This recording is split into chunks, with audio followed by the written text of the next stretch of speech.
Hey, Dr. Barry here. So this is a great question. One, because it will answer a lot of questions I'm getting regarding, people wanting to buy clothes online, go to the store, buy clothes, and they're wondering like how can they do that safely. Monkeypox is not surviving a wash cycle, a dry cycle. Like it won't survive if you have a Lysol wipe and you get it out of here. It's not surviving that. So I can assure you that if you take it to the washer, through the whole cycle, dryer whole cycle, it's out of there. So especially and this is in regards to kind of the college campus atmosphere. When you're thinking about like, all right, like how can I protect myself? What are ways to do it? Definitely washing your clothes, washing your sheets are going to be extremely important on top of, sanitizing and wiping down everything. Because again, we just have to go with that mindset, just like us doctors do. Just go with that mindset. Like, oh man, this college roommate might have monkeypox and I got to protect myself.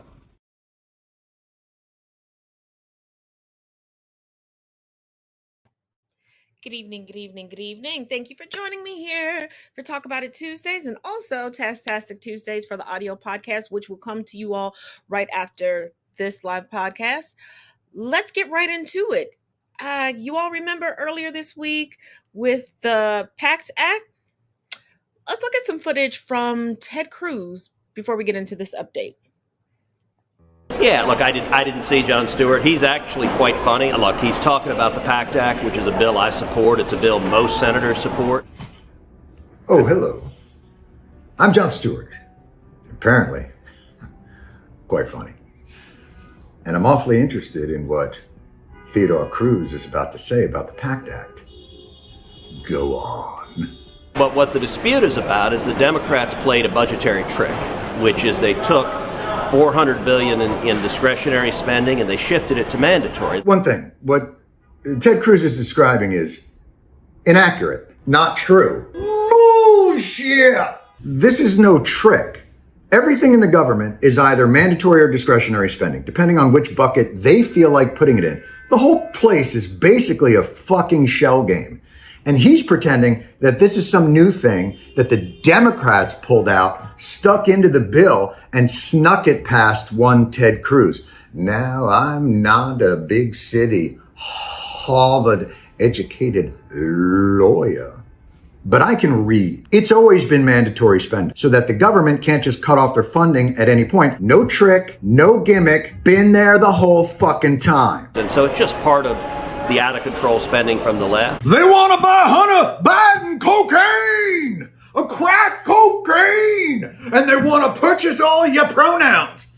Be careful. They're coming for your pronouns. It's nonsense. There is nothing in the bill that is not related to veterans spending. And don't take my word for it. An asshole on an iPhone. Read it. It's at congress.gov. This is for veterans who suffered health effects from being exposed to burn pits and other toxins. That is it. What the Republicans got made clear is if we leave that spending as discretionary, don't play the budgetary trick, the bill will pass with 80 or 90 votes. I don't know how many other ways to say this, but there was no budgetary trick and it was always mandatory. And when they voted in the Senate on June 16th, they actually got 84 votes. And you know who voted for that?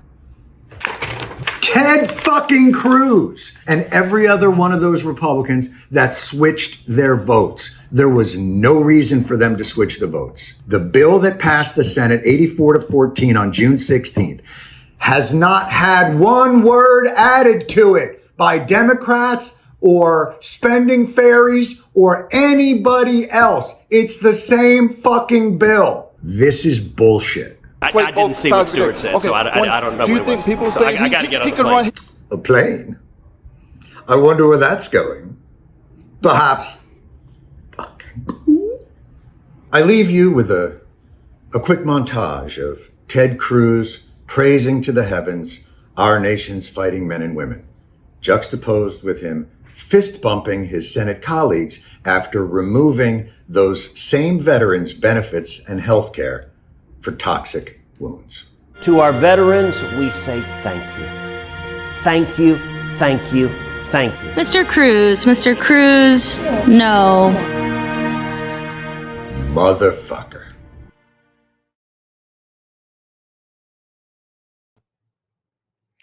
Now, this just in, coming from AOL.com. Senate approves bill to aid vets exposed to toxic burn pits.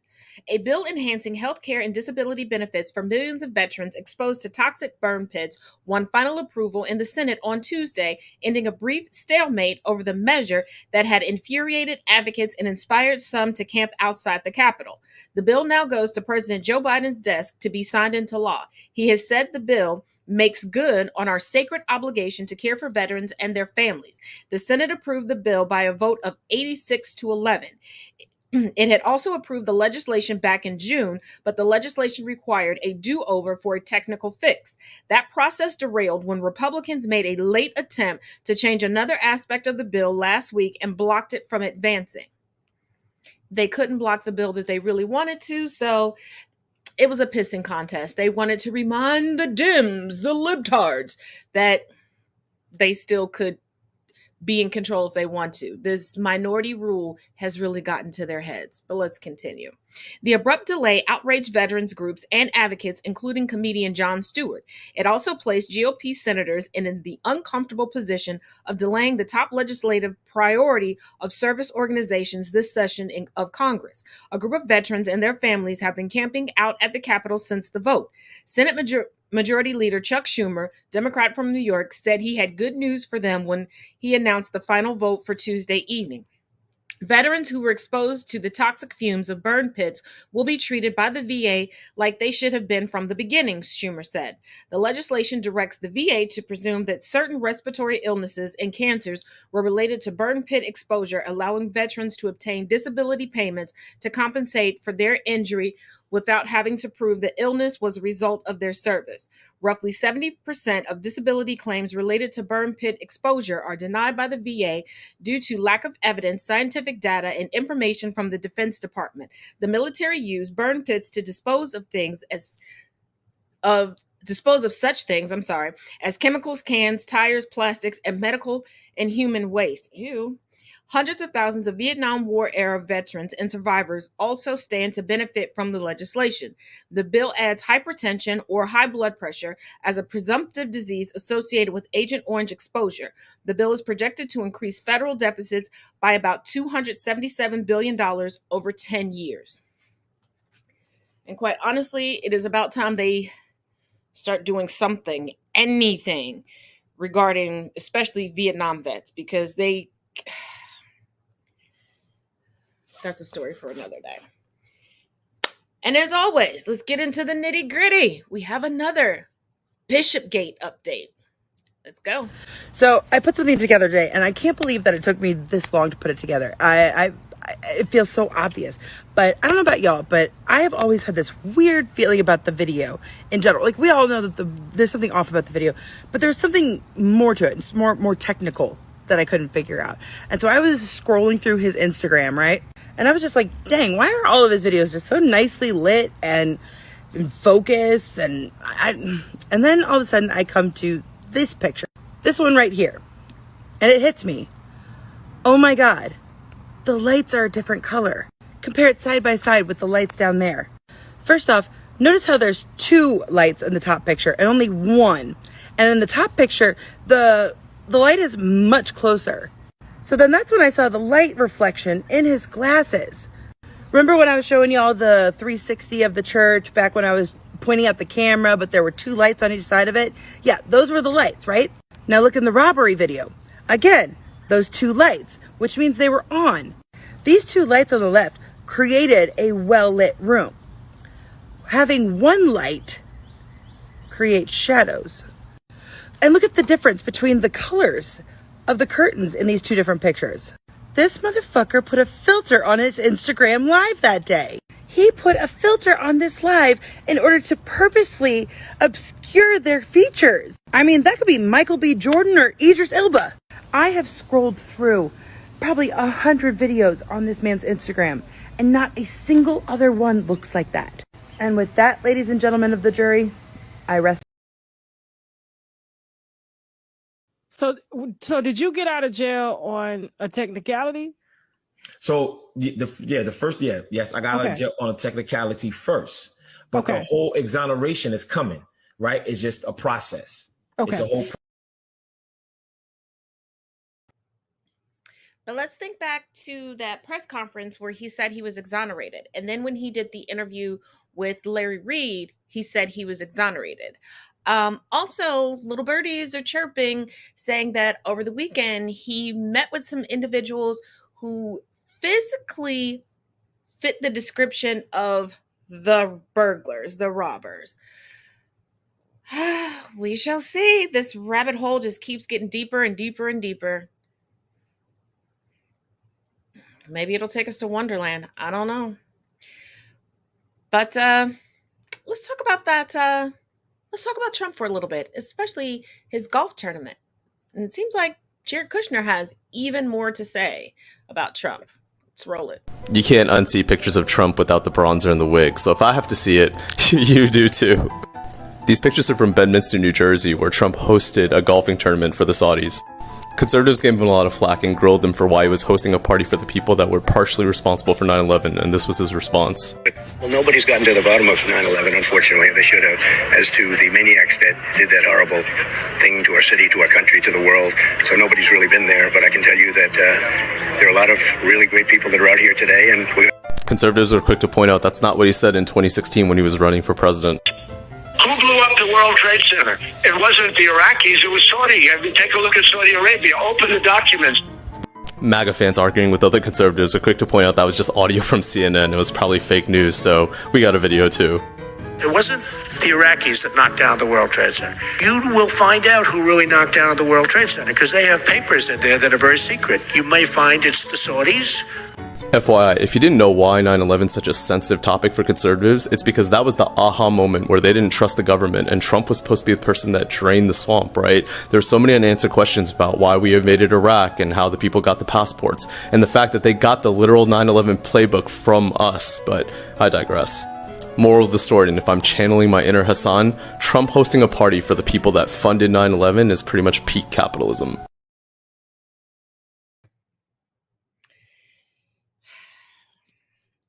In the description of this video are 2 new blogs from my Camp Taz blog, where I go into specifically GOP talking points, basically essentially how their constituents are allowing themselves to be brainwashed by talking points and how they're just consistently regurgitated.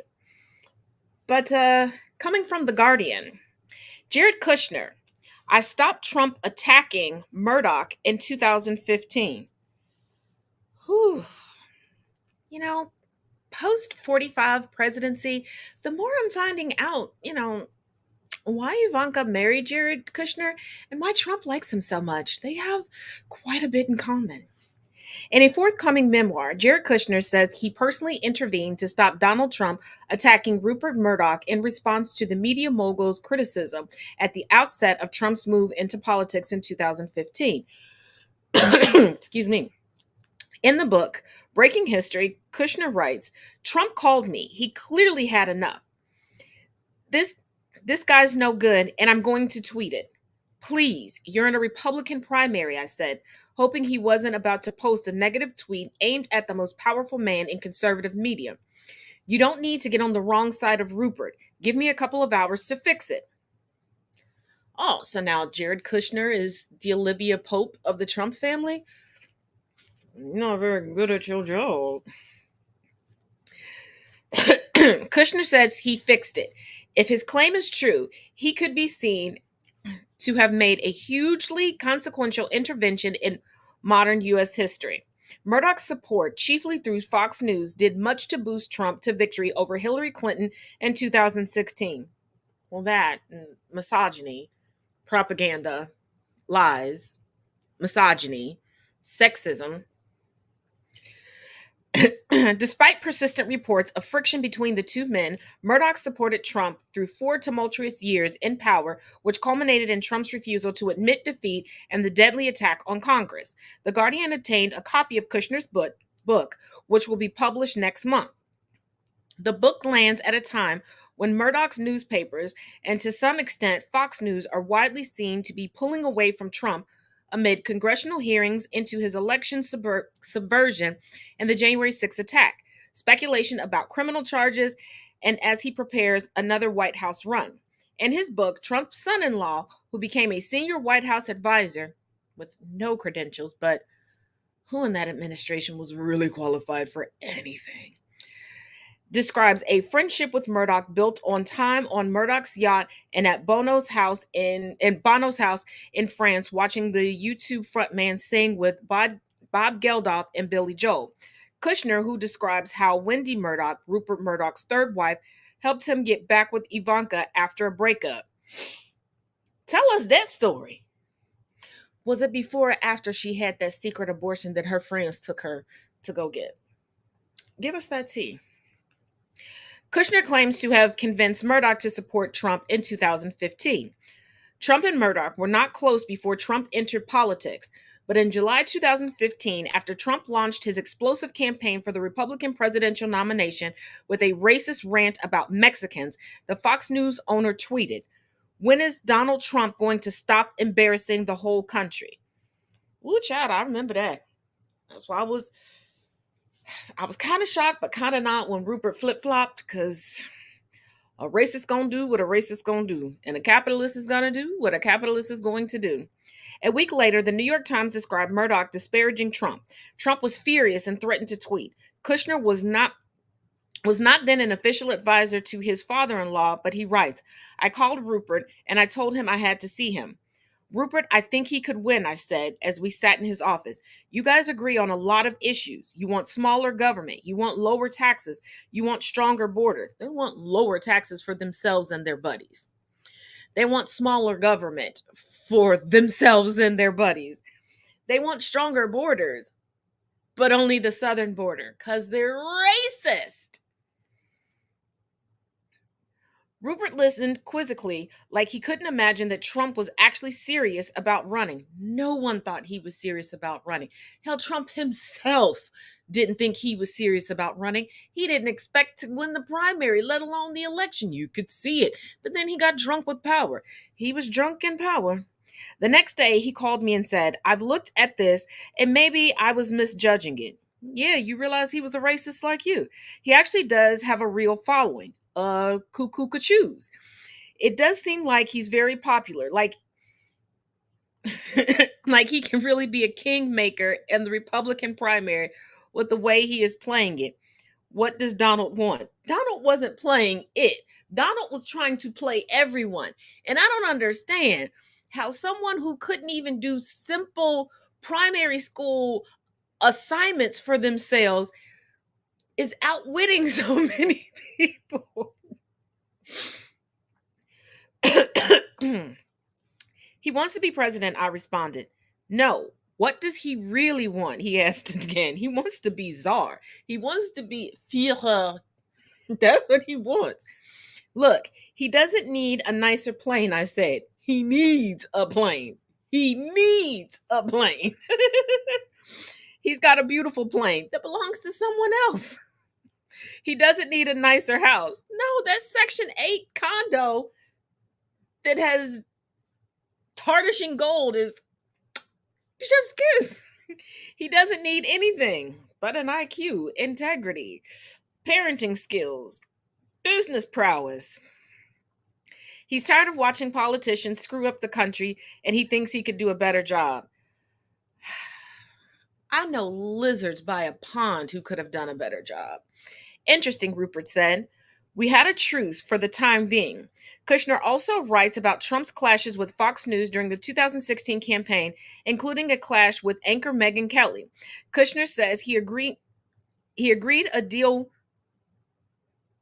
with Roger Ailes, then in charge of Fox News, for a donation of $5 million to a veterans organization of Trump's choice in return for Trump choosing not to skip a debate. Murdoch rejected the deal, Kushner writes, saying if he took it, he would have to pay everyone to show up to debates. You had to...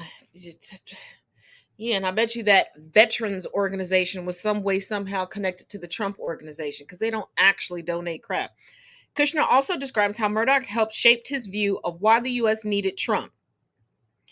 We didn't need him. At a rally in Springfield, Illinois in November 2015, Kushner was reminded of a book that Rupert Murdoch had given me months earlier, Charles Murray's Coming Apart, which makes a case that over the last 50 years, America has divided into upper and lower classes that live apart from each other geographically and culturally. And sweetheart, if you think that's just been over the past 50 years, I got some swampland that I can convince you can make profitable to sell to you. Trump, Kushner writes, appealed to the forgotten and disenfranchised. No, he didn't. No, we didn't. We are still forgotten and disenfranchised, and he called all of us horrible names. For his son-in-law rally in Illinois was a wake-up call. Kushner's version of another call with Murdoch on election night 2020 has been widely reported.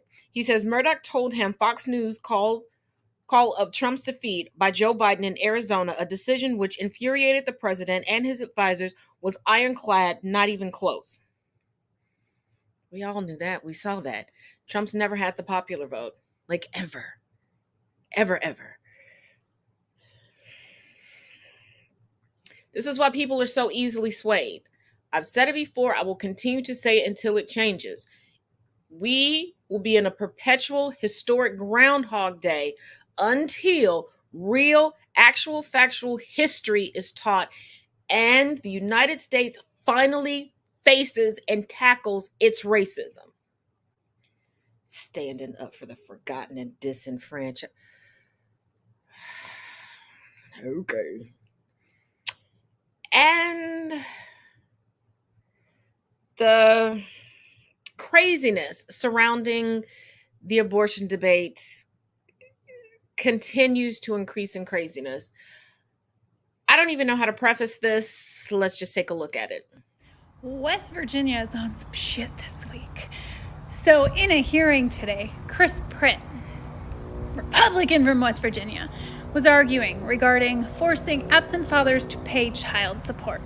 And in an act of pure misogynistic, patriarchal bullshit, he said this.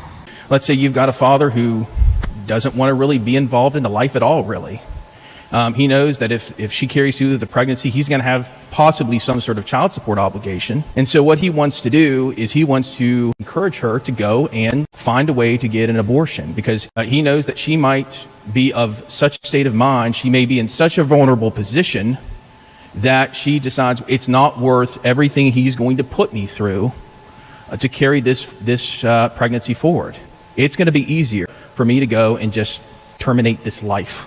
And so what she does is she goes over to Virginia, she goes over to some other state where abortion is legal, and she goes and gets the abortion. And so I think that's a really clear possibility if we enact the Second Amendment here. I don't want to be doing anything whatsoever that is encouraging folks to go and get an abortion. So yeah, you heard that right. Chris Pritt there is arguing that women will want more abortions if we hold men accountable to their fucking child support. Because nothing says we want to make it all your fucking problem, like forcing you to carry to term, forcing you to go through childbirth, and then forcing you to do it without any financial support from the other fucking person who was involved in creating that life. Just when you don't think men could take fucking responsibility more, like they fucking, it's like, we can't make them pay child support. That'll make women want more abortion. Like, what kind of fucking backwards, upside down fucking gaslighting are we doing now? Hold men fucking accountable from conception. If your law is from conception, they should be paying fucking child support from conception.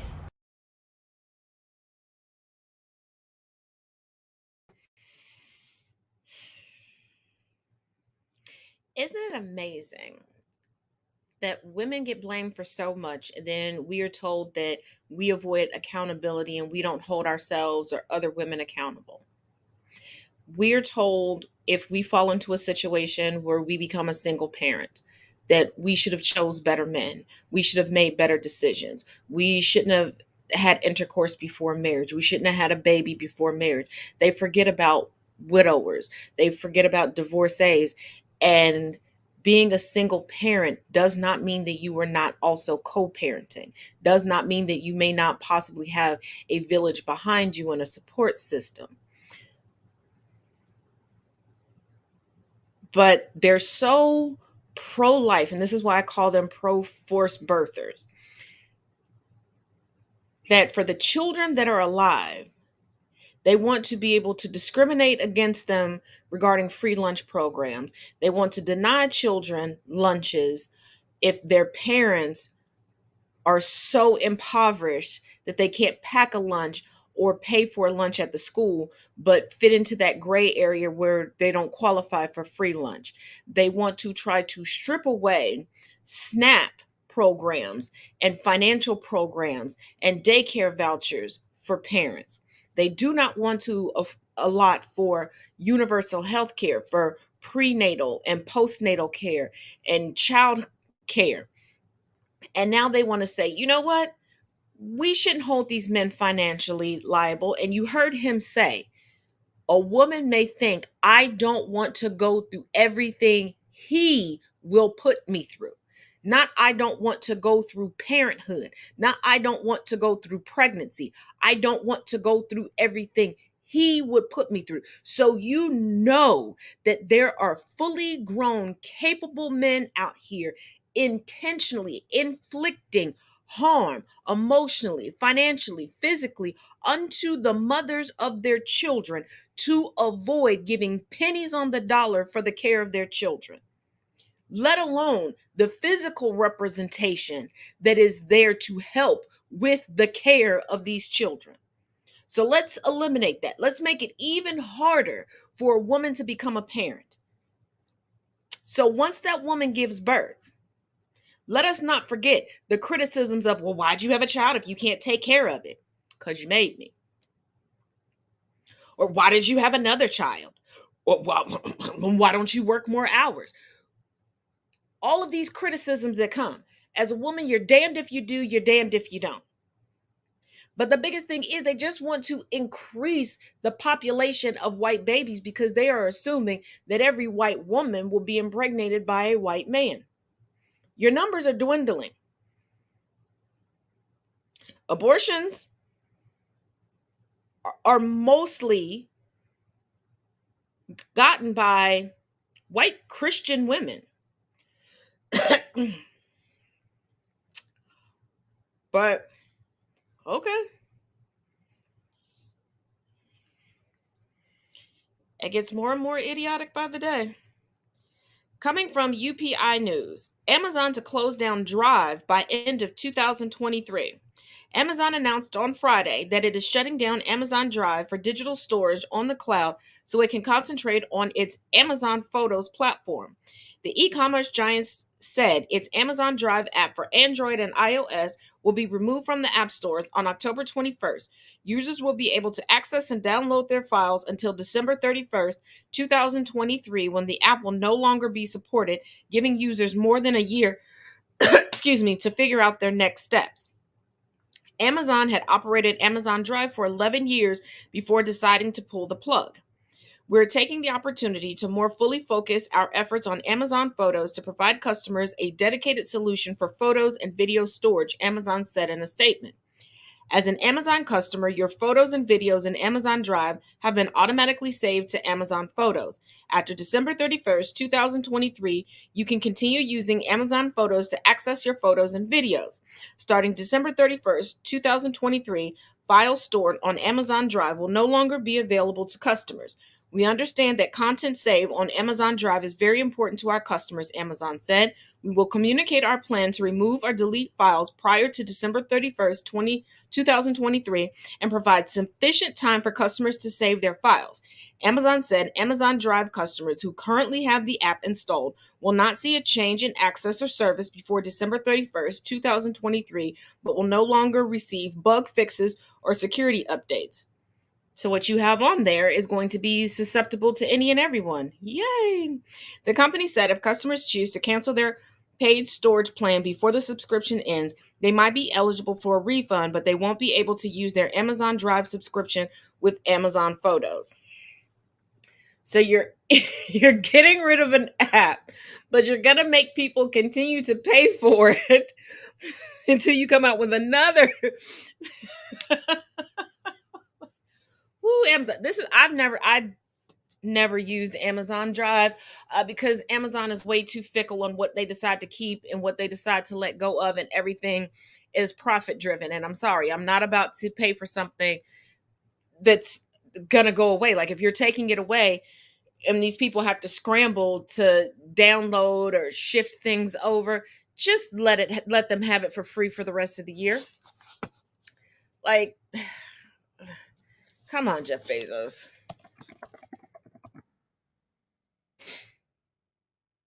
It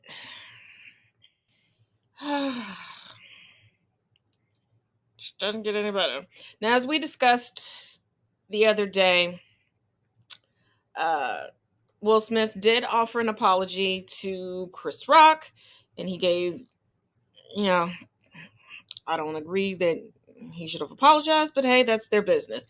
But coming from Yahoo Entertainment, Chris Rock addresses Will Smith's slap after apology video. Anyone who says words hurt has never been punched in the face. Chris Rock, wasn't it your family that was hooping and hollering, screaming all up and down the interwebs that they wanted to throw hands with Will Smith, that they wanted to drag him X, Y, and Z? Now, use a punk. Anywho, Chris Rock referenced his now infamous Oscar slap during a tour stop in Atlanta just hours after Will Smith released an apology video. In March, Smith slapped Rock on stage during the 2022 Academy Awards after the comedian made a joke about Jada Pinkett Smith's lack of hair, comparing her to a character in the movie G.I. Jane. Pinkett Smith has been outspoken about her struggles with alopecia, which causes hair loss. Rock acknowledged the shocking moment during the Friday performance of his Chris Rock Ego Death World Tour.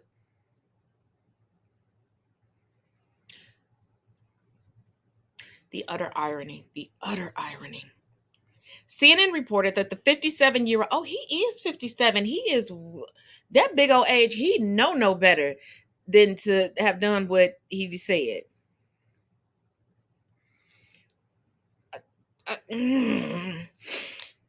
CNN reported that the 57-year-old said, "Everybody is trying to be an effing victim. If everybody claims to be a victim, then nobody will hear the real victims. Even me getting smacked by Suge Smith. I went to work the next day. I got kids," he continued, comparing Smith to Suge Knight, former CEO of Death Row Records, who is currently serving 28 years for voluntary manslaughter. First of all, Chris Rock, you've been in the game and been in enough movies that you don't have to get up and hustle and tour to take care of your children. If you do, that's a you problem, not a us problem. And you need to take some financial classes or get a better accountant or some better financial advisors. And let's not forget how long you've been ragging and being extremely disrespectful to Jada Pinkett Smith.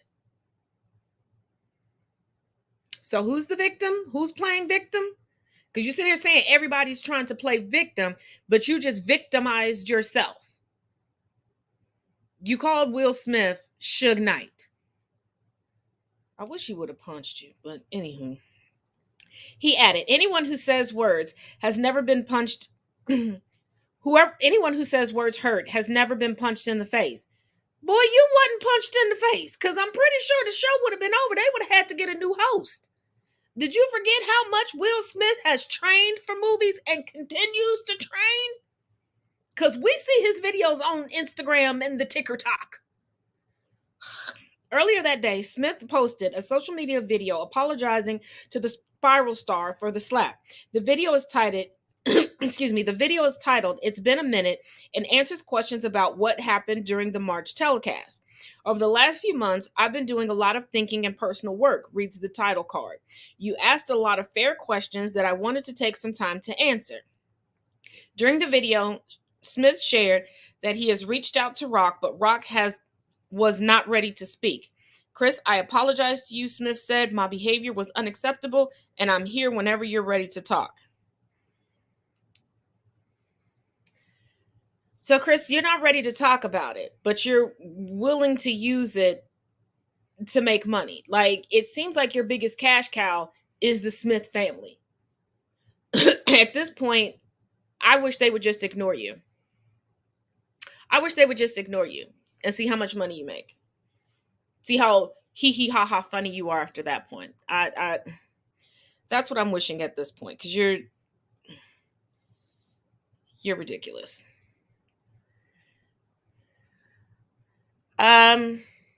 Next video, trigger warning. This involves discussing violence against women. We'll discuss it on the flip side. Wait. You're telling me the former president of the United States sided with Russia over a WNBA player? Shocker. My apologies. This is more Trump news. We will get to the violence against women in a moment. My apologies. I mislabeled the clip, but we'll still talk about it on the flip side. Wait.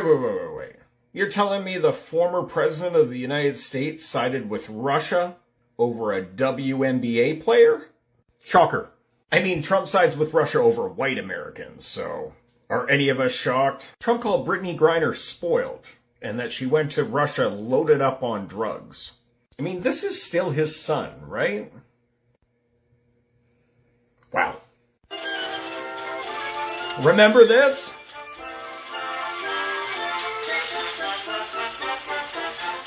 The fucking guy can't even walk down a ramp because he's got a full diaper from being incontinent from snorting Addies his whole life. But he's bashing cannabis use. Burying his ex-wife on his golf course to evade taxes? What? I mean, that's on brand. Are we sure he didn't kill her? Come on. I don't put anything past Trump. Let's face it, this is someone who did not want full briefings on anything as the president of the United States. This is someone who always shows that he is uninformed or completely ill-informed intentionally about anything. He literally just listens for buzzwords and talking points and spews them unequivocally. This next video is the video that I was preferencing. Like I said, my apologies. I accidentally mislabeled the videos. But once again, trigger warning. We'll talk about it on the flip side. Y'all, with all these recent headlines, I feel like I should start a new series and call it, What's Today's Dumpster Fire in America? So this guy, Matthew Bellinger, was an ex-Marine dishonorably discharged and part of a white supremacist group that is neo, you know the rest, deals with Germany. And he had a plan to that word, minorities, and then the other word, white women, to help raise it, up to and including already having picked out a high school girl. He also wanted to do an attack on the Zionist order of governments. Ultimately, his goal was to lessen the minority population, and by forcing himself on white women, increase that population.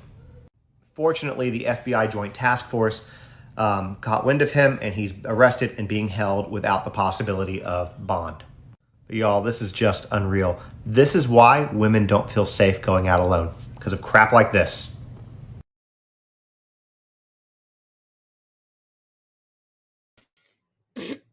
Now I've said this on other platforms. I've even said it here. With the overturning of Roe v. Wade, the intention is to turn white women into incubators. The FBI took swift action on this because this has multiple layers to this. Took swift action, not because he was going to hunt down minorities. We've seen in real time in the past few months that they don't care. They'll wait until it actually happens. They've been warned multiple times of people wanting to hunt down minorities, and they turn a blind eye. Former law enforcement, former politicians have assisted in these huntings, and nobody's done anything.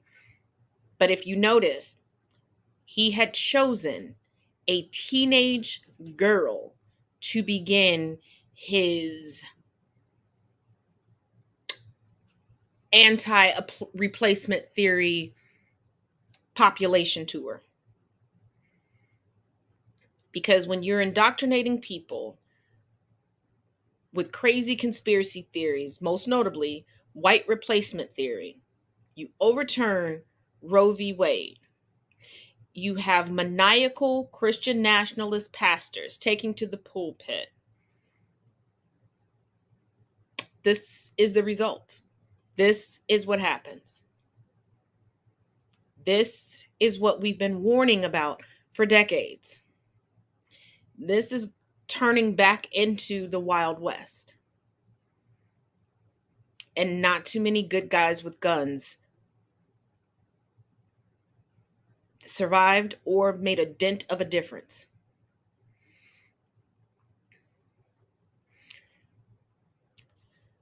So,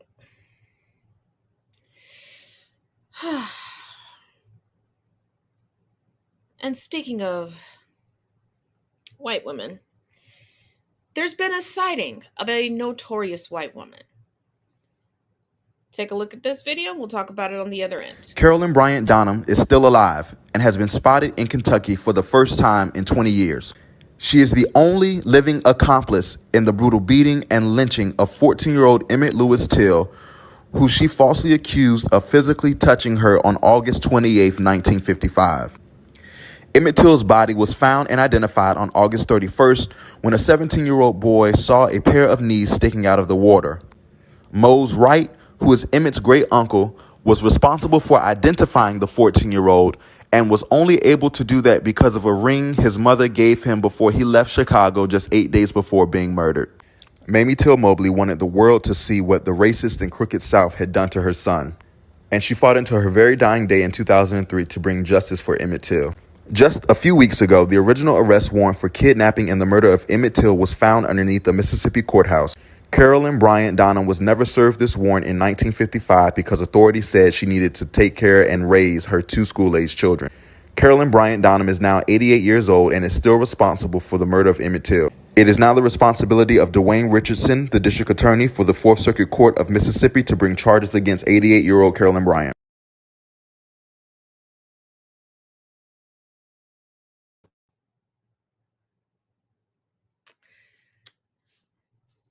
Now, previous to this sighting, she was noted to be living in North Carolina. She has now been spotted in the Commonwealth of Kentucky.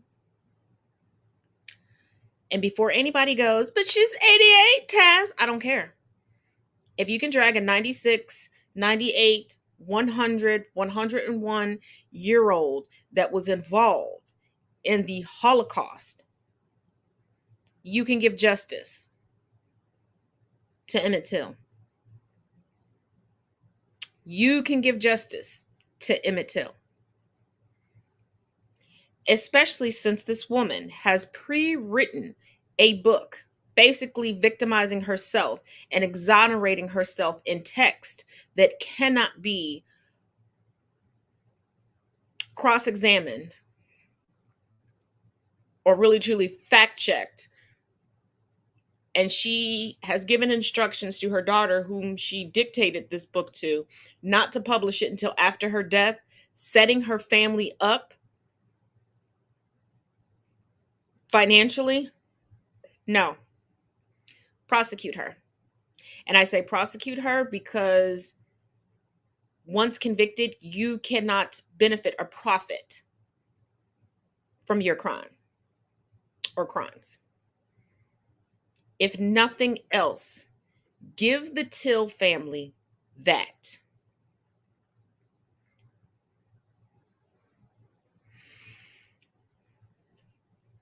Once again, in the description of this video is a petition.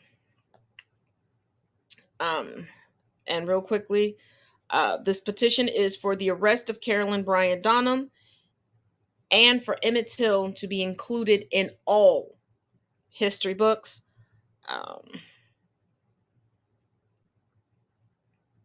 Believe thus far the petition is at 29,084 signatures. So please make sure you add your signature to the list, and please, please, please share the petition with others, and let's get her done. Wouldn't be a show with me if we didn't have a little craziness from Marjorie Taylor Greene. So we're going to round out with her. We've got 2 videos, but I'm going to play one. We're going to come back and talk about it, and then we're going to end with a nice little nugget. You'll see. I'm sorry. Did Marjorie say that 10-year-olds should have been armed to stop the shooting in your vault? Okay. Okay.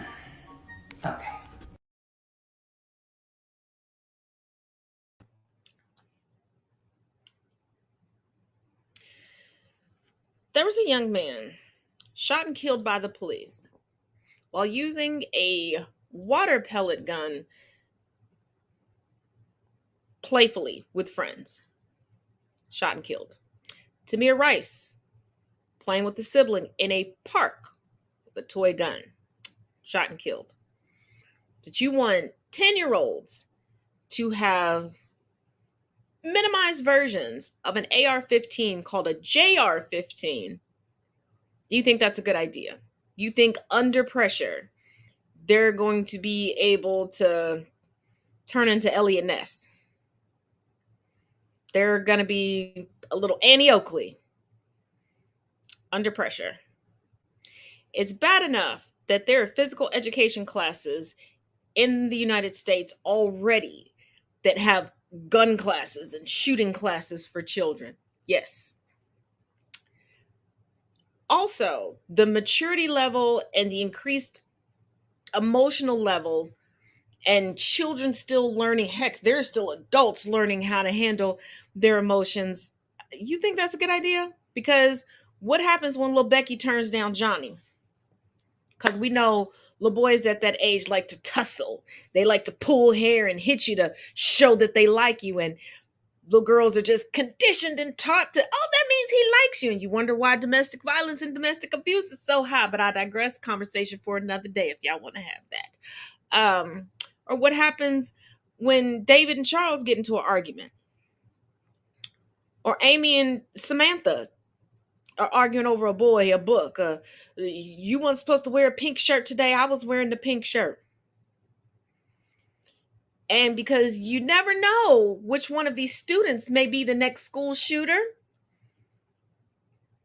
what are you going to do? Provide the school shooter with the weapon and the ammunition and the evacuation plan and where everybody's supposed to be hiding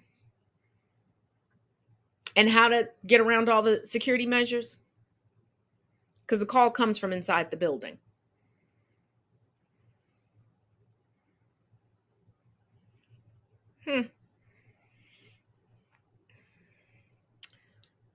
Like I said, we're going to end this on a good note. Not everybody is drinking the MTG Kool-Aid.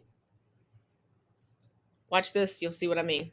And now we're back with cray-cray Marjorie Taylor Greene, who's now touting Christian nationalism. I love this Reverend what is his name? Reverend Chuck Curry, who talks about the fact that Marjorie Taylor Greene dances with the devil. She doesn't even understand Christianity. For her to come out and say all this stuff is demonstrating once again that she is full of cray-cray, that we need her to go see a therapist, or she needs to be in a mental institution at this point. Some of the stuff that she says, I just don't understand why she's still in office. Why is she still in office? Please, somebody tell me this. I just don't get it. Why are some people still allowed to be in office when they are clearly demonstrating they don't have the mental capacity to be in office? She does not have the mental capacity to be in office. She spouts hate. She's ridiculous. She doesn't make sense. And she's still out there. Now, when we look at all these mass shooters, don't we look at, like, Marjorie Taylor Greene? Sometimes some of the mental capacity of these mass shooters, they represent her. She's just completely cray. You know what? You can't put, some people might say you can put Christianity and nationalism, but you really shouldn't put the two together. Like this one guy says, he has studied the Bible. He studied scriptures and devoted himself by serving to the church. Jesus was all over the world, not one nation. Beware of false teachers like Greene. She dances with the devil. Beware of false prophets, because now I don't know what Taylor Greene is trying to do.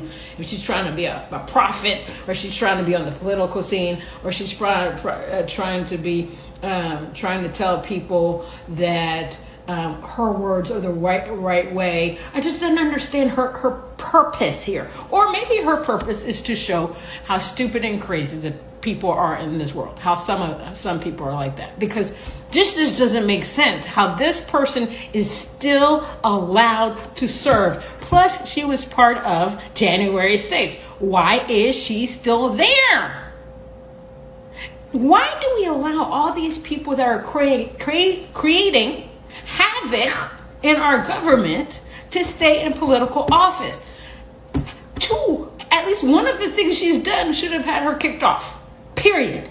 I don't want to hear about anything else. She should have been kicked off. Young children are listening to her. Young kids are listening to her. Some that are gullible may believe in her BS. I just don't get it.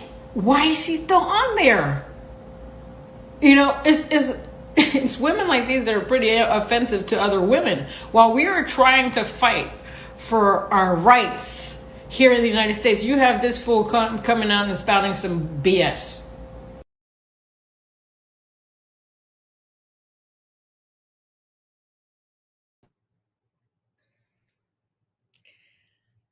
I love how this reverend said, I have studied the word and Jesus was all around the world because, as I keep telling you all, Christianity within the United States is heavily, heavily bastardized. And Christians within the United States act as if Christianity began in the United States and it is their duty to take it to the world, and that everybody should be Christian and everybody should respect Christianity while they disrespect everyone else's religions and demonize them and villainize them and everything else. And it's always ironic. The most hedonistic individuals proclaim to be the most holy. Let us not forget that this is the same woman who admitted to having multiple affairs on her husband, including a notorious affair with a gentleman who was practicing tantric sex on her. Well, with her. My apologies. This is also a woman who grifted her supporters in order to get a new luxury SUV that for a period of time, all of her interviews, etc., were taking place in said SUV.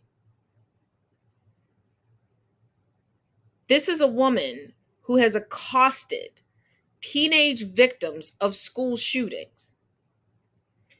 Because previous to her saying that children, 10-year-olds, needed to be armed with JR-15s, she was calling school shootings a hoax. This is the same woman who has been unapologetically anti-Semitic. This is a woman who openly worships Donald Trump.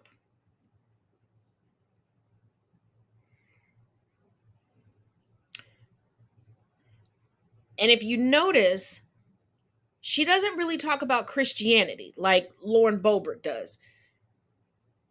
And that's a whole nother conversation and topic. But she talks about being proud to be a Christian nationalist. Words have meaning, people. Words have meaning.